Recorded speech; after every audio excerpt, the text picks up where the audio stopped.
Les chiffres sont accablants, effrayants par la réalité qu'ils mettent au jour, et c'est sidérant. Voilà. Donc c'est vrai que ça laisse un peu sans voix, parce que en même temps ça fait quelques années que l'Église, depuis les années 2000 je dirais, se veut être plus à l'écoute des victimes, et on sait comment ça peut briser des vies, et voilà, et comme c'est un mal durable.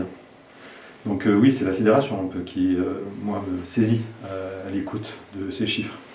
Après, le rapport de la SIAZ, il nous invite à être intelligents, dans l'intelligence de ce phénomène qui touche l'Église, et le rapport de la SIAZ veut le situer aussi dans le contexte français de toute la société, c'est un mal qui traverse l'Église et société. Et en fait, pour comprendre ce phénomène, pour nous aussi, avec un rapport qui remonte aux années 50, ça permet aussi de périodiser, c'est-à-dire de voir cette situation de l'Église quand elle est en situation de prédominance, avec ses institutions, ses patronages, ses colonies, ses écoles, etc. Et puis jusqu'à aujourd'hui, où l'Église a moins d'emprise sociale, on pourrait dire, parce que nous avons 40 prêtres en activité, donc avec beaucoup de laïcs qui collaborent avec eux. Un prêtre ne travaille jamais seul aujourd'hui, mais avec un certain nombre d'institutions encore, d'écoles, de mouvements, en paroisse aussi. Et donc ce phénomène persiste, donc ça veut dire qu'il y a des fragilités qu'il faut savoir repérer et puis accompagner, et dénoncer.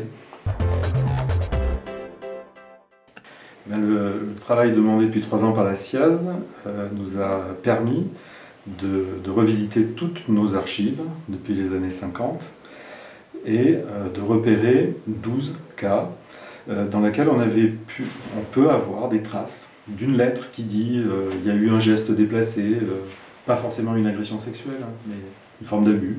Certains n'ont pas donné lieu à des procédures. Et là, on n'a pas les éléments, c'est trop ancien. Et ensuite, il y en a 3 où ça a donné lieu à des poursuites pénales. Voilà. Donc les Drômois se souviendront en particulier dans les années 95-99, le temps de la procédure, le père Jacques Charrier a été condamné, a fait son temps de prison. Ce qui me frappe dans le rapport de la SIAZ, justement, c'est très difficile pour des victimes d'oser parler.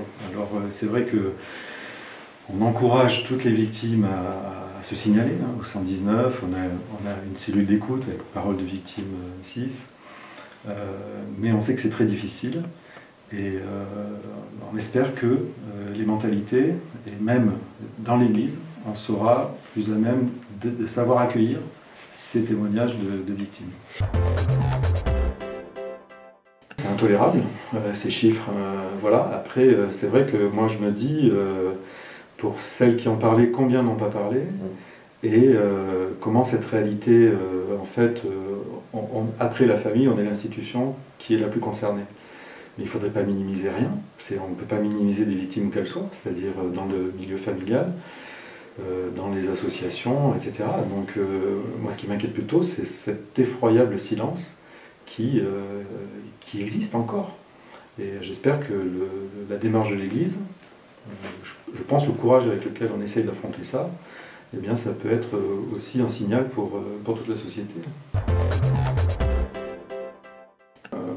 Moi je pense qu'on est un diocèse en action et que si vous confiez vos enfants ou vous-même fréquentez des communautés d'église, vous êtes dans une maison sûre.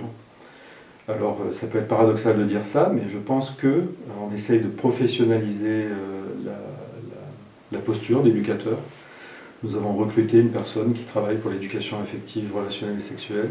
Nous avons mis en place des protocoles, des partenariats avec des associations pour écouter les victimes ou pour faire de la formation. Donc je pense que nous travaillons, alors peut-être certains diront trop tard, pas assez fort, etc., mais nous sommes en action pour offrir un espace sécure pour les enfants et les adultes. Moi je pense que ces phénomènes d'emprise et d'abus, dans la société telle qu'elle est, avec les phénomènes de société qu'on a, vont perdurer. Donc il faut être vigilant, mais ensemble, quoi. Il y a une vraie responsabilité, donc je ne vais pas me dégager.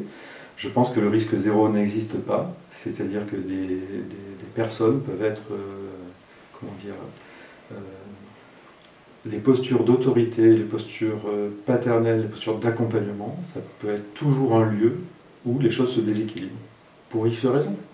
Donc c'est de la vigilance, c'est de la formation, le risque zéro n'existe pas, mais encore une fois, si vous fréquentez l'église, nous, notre engagement, c'est que ce soit un lieu sûr, et où les acteurs soient formés, sensibilisés, etc.